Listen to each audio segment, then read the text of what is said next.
Alright guys, so what I got here, I had I posted a comment on one of the, well, actually not really a comment, more of a post about getting a test tape for an 8-track deck. Because I have one for the cassette decks that makes speed calibration, oh my, so much easier, saves countless time. Now, again, my work area is still a little bit messier than usual, but I'll make do with it for now. The reason I'm choosing a Columbia cart is because, and I think most people that use 8-tracks or have experience with 8-tracks will agree with me, most players play them with no problem. So in other words, I think part of the reason is they're the biggest, or they're squared. There's not really much room for wiggle to move them around, and they usually fit in pretty snug.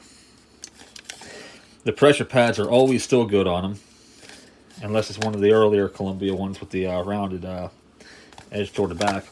And they're so easy to take apart. So, and I'll show you that. So if you do have a defunct one, let's say you got to make a repair, so take a lesson on this too. Stick the screwdriver right up. Like that.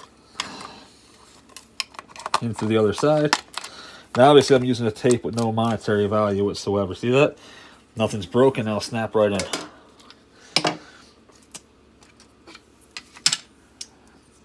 This might be sacrilege to some people, but sometimes you gotta do what you gotta do.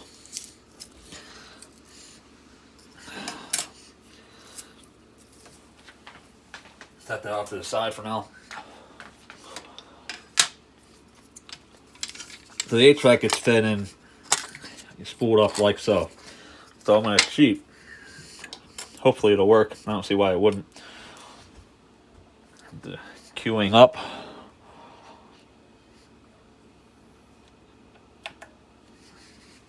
At the 45 RPM. And I'll put the speed adjustment up on it too. Give it a little extra kick.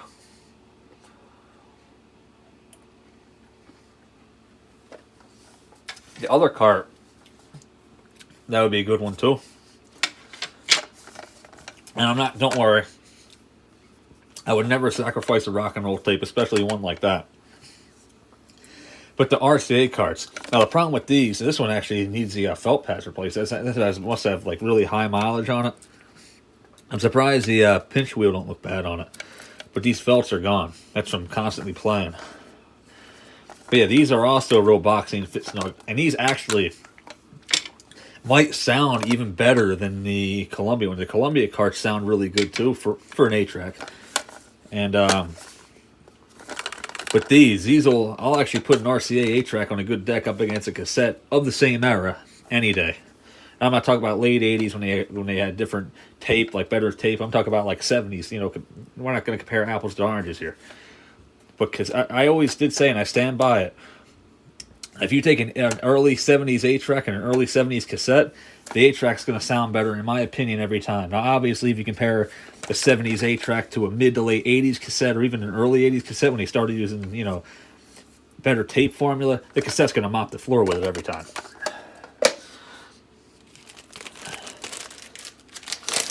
This open reel tape, it was recorded with an open reel tape deck. So we got a 3 kilohertz signal. I don't know if it's 1 minute of 3 kilohertz, and then a 1 kilohertz signal. 1K / 750 is 5 minutes. I don't know what the hell that means, unless it's 11 minutes altogether. I don't really know. But we're about to find out. Now, he said to test this out on program 1, because that was the first thing I asked, because this is recorded with an open reel deck at 3 3/4 IPS. However, that doesn't exactly answer all my questions either. So what we're going to do is we're going to wrap this like so. That way it's going to be pulled out from the center. Now, if you look at the tape that they use to make this, it's lubricated tape. So I don't know if this is taped from a blank 8-track cartridge that he pulled out, or if they actually made lubricated open reel tape. I don't see why they would, but who knows. Oh, I gotta get a few loops on first. I can't think of a better way of doing this, can you? didn't think so. So yeah, once this gets a... I haven't done this in years, can you tell? You get a few rounds in it, you should be good. The key is getting started. Hardest part with anything, get it nice and tight. So yeah, and maybe I actually will run this on 33 RPM, slow down, and see how it goes from there. You don't want to be overly tight either. So I'm getting it started by hand, because I really don't want to mess it up either. Thinking something like on the lines of this. I could hold that like that and see what happens. Excellent.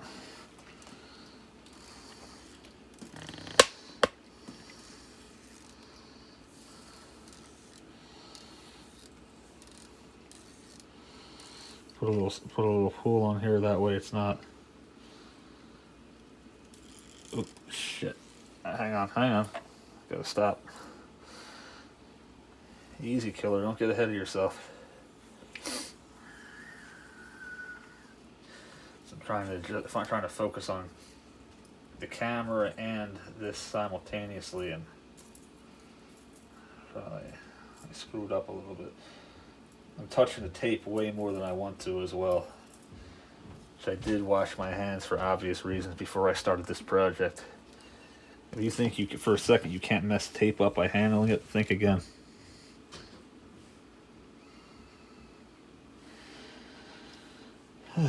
So now we wait. I'm moving too much. Hang on. Let's stop it again.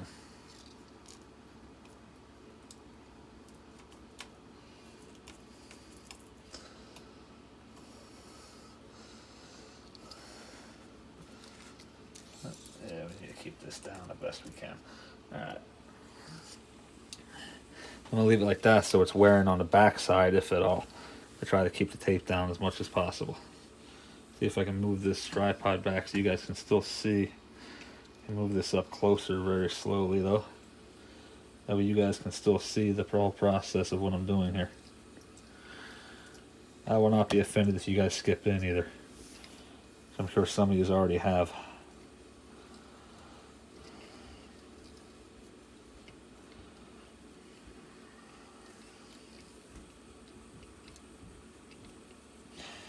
It's gonna go. Yeah, it looks like we're about halfway there.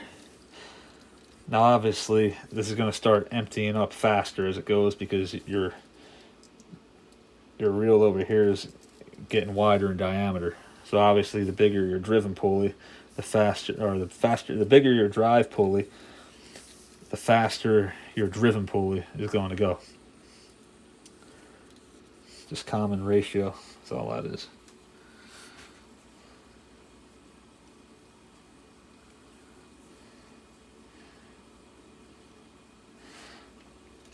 I'm going to get all the labels and stickers off of that. I'll mark it as a test tape. So that being said, I'm going to pause you guys for a little bit after I'm done here.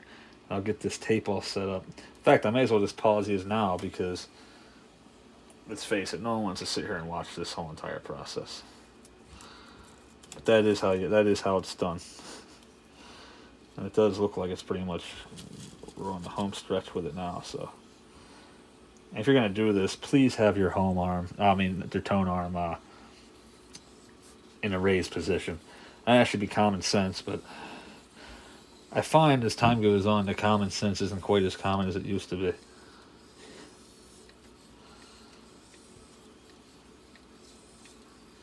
I really wish this thing had 78 RPM on it. Alright, well, I'm definitely not going to bore you too much longer. I'll put it back on when we're close to the end. That way we can see that I didn't cheat at all either. And then I'll get this cartridge set up for what it is.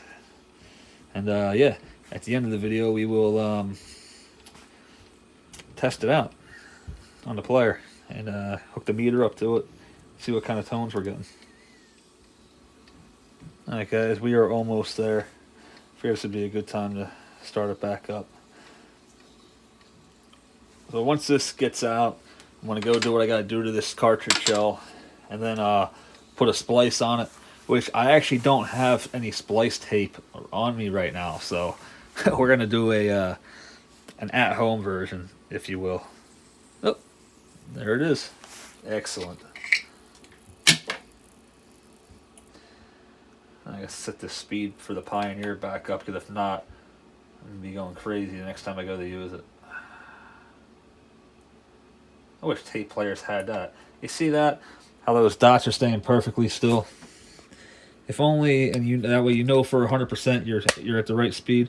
Yeah, if I can only get, if they only made tape decks that had some kind of indication like that for calibration, that'd be freaking wonderful.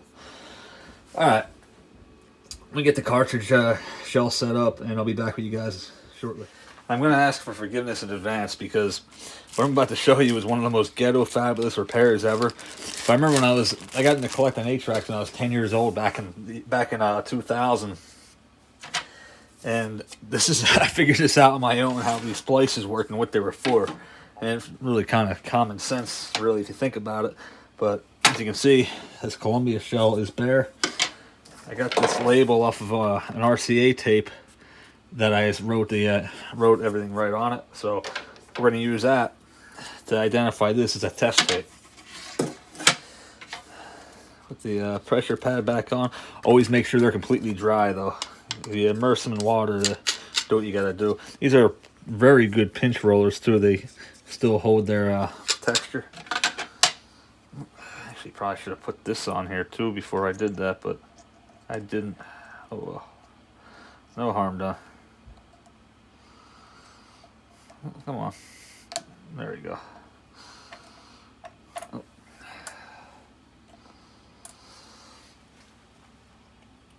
I think you guys can see me right? Yeah. I'm in view. Excellent. Lift this out like so.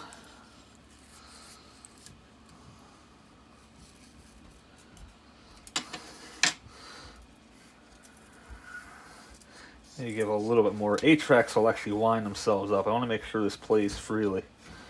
You don't want a ridiculous amount of play. I might be leaving a little bit more play than necessary this time, but that's okay. It'll wind itself up. Where the hell is the scissors? I just had them right over here. Oh, right here. Duh. Make sure you got a good. Okay, that's a pretty good square cut. This is not. So what we're going to do is give it a nice squared cut. I do not have it in the right flawless place, so I'm gonna make my own. I haven't done this in, God, 15 years. I was probably a teenager the last time I did this. But hey, you know, this is back before I had a job, before I had access to the internet. I had to figure everything out on my own. And there were still certain things I couldn't do myself, but most of it, the basics, I was able to figure out on my own without much trouble. Like I said, don't be too critical of me right here, because this is literally the only option I have right now. Is there a better way? Absolutely there is, but you know what? This works, and I'm still pretty sure I have a few 8-tracks on my arsenal that I repaired back then that still play like that. I wish I didn't sell more than half of my freaking collection, though. It was all classic rock, too. Of course, I'm still pretty much all classic rock. This is always a fun part. I remember I should have picked a longer piece of tape, too, but this will suffice for now. Damn it.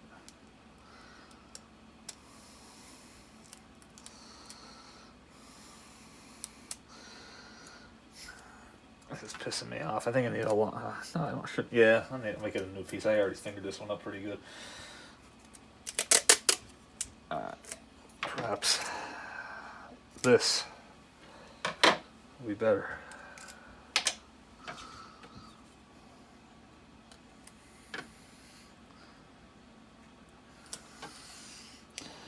There we go.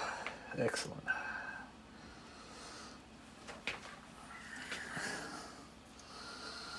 Trying to make it so you guys can see everything that's going on too. This does not usually go that easy. I got lucky on that one. I got that pretty even. I watch this one again. Yeah, pretty easy too. All right, so I made that freaking look easier than it actually is.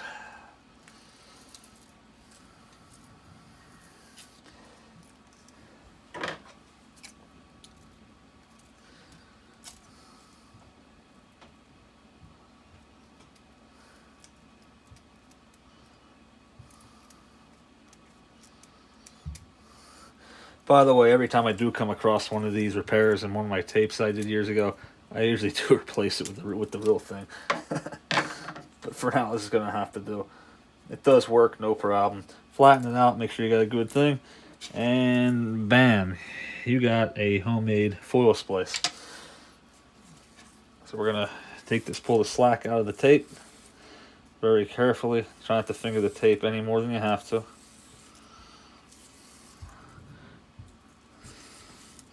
I showed my sister this a while back. She said about cassettes when they get like, what are you doing? An 8-track gets eaten up. It's like, just pull it from the Fed side. It says it'll take care of itself. So you got nice easy pull. So our work in the cartridge is done. So if he has this done right, I know the track separation is going to be different because it was done on a reel-to-reel deck. And the head configuration is set up like 1 2 3 4 1 2 3 4, or if you're doing quad 1 2 1 2 1 2 1 2. I think that's right. So Columbia card, they snap back together nice and easy too. So that's why these are so good. And the only disadvantage of using an RCA cart for a donor is the fact that they're a real pain in the neck to get open, but it can be done. It's just a lot easier with the Columbia, and the Columbias for this application will be just as adequate, just as good.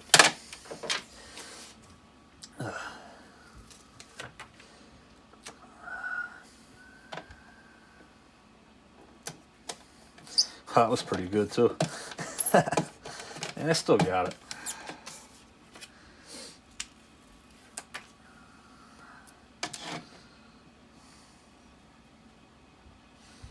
Actually, probably would have made more sense to write on it before I put it on the tape, huh? Oh well. It actually looks pretty good too.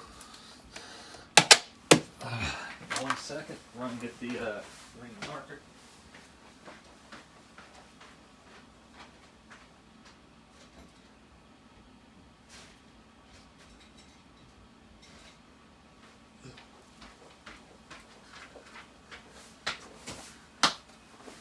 Hopefully I'll get years of use out of it. Green's my favorite color. I literally have a gold metallic marker right here. I felt like using the green. So, I'm not exactly sure what they meant. Like I said, I'm assuming it's 1 minute of a 3000 hertz tone and maybe 5 minutes each of 1750. So I'm just gonna write it like he did because I'm not exactly sure how to interpret it.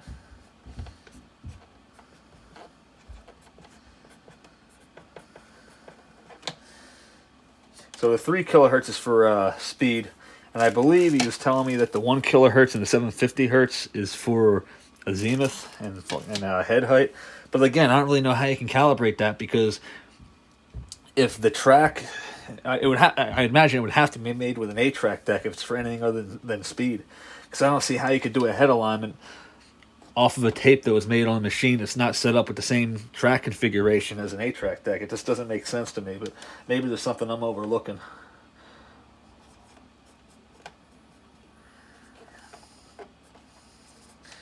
$1K flash. So.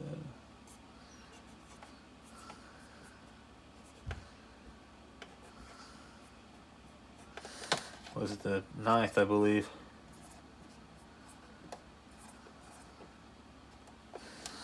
Excellent. Commercial looking. Good, good, good. A metallic green ink, hell yeah. Alright. Well, without further ado, I'm going to switch over to the smaller tripod since the 8-track deck is mounted down low, and we'll get started. Try it out and see how it plays. We'll go from there.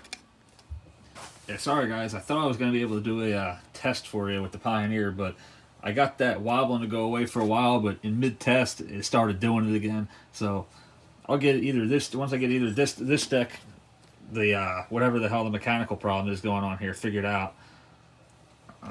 We'll try it again, or if I get another deck that has a good speed adjustment, we'll try it on that. Anyway, we will test this test tape out. The only thing I did figure out on it was that it looks like program 1 and 2 both have the 1 minute 3 kilohertz tone, but if you look, pop it in quick, you'll hear it.